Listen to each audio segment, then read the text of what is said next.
രണ്ടാളും എന്നാലോചിക്കുവാ? ഏയ് ഒന്നുമില്ല അമ്മച്ചി. പറഞ്ഞില്ലേലും നിങ്ങളുടെ മനസ്സിൽ എന്താണെന്ന് അമ്മച്ചിക്കറിയാം.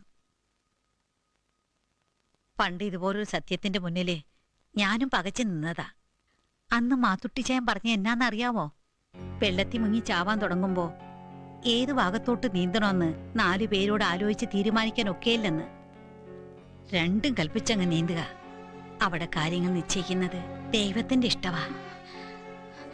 അമ്മച്ചി, കർത്താവ് എന്തിനാ എന്റെ സ്വന്തം മക്കളേക്കാൾ കൂടുതൽ എന്നെ നിങ്ങളോട് അടുപ്പിച്ചെന്ന് ഞാൻ ചിലപ്പോഴൊക്കെ ആലോചിക്കും. ഇപ്പോഴല്ലേ അറിയുന്നേ. അന്ന് മാത്തുട്ടിച്ചാൻ എനിക്ക് ധൈര്യം തന്നതുപോലെ നീ ഇവിടെ സമാധാനിപ്പിക്കില്ലാന്ന് കർത്താവിനറിയാം. മറ്റന്നാ ഗൗരിയുടെ കല്യാണ നിശ്ചയ, എല്ലാം ഒരുങ്ങിയിരിക്കുക. അവരോട് ഞാൻ പറഞ്ഞോളാം, ദൈവം തന്റെ ഇഷ്ടം നടപ്പാക്കുമ്പോ നമ്മളതിൽ വേറൊന്നും ചെയ്യാനില്ല. വെറുതെ അങ്ങ് നിന്ന് കൊടുത്തേച്ചാ മതി.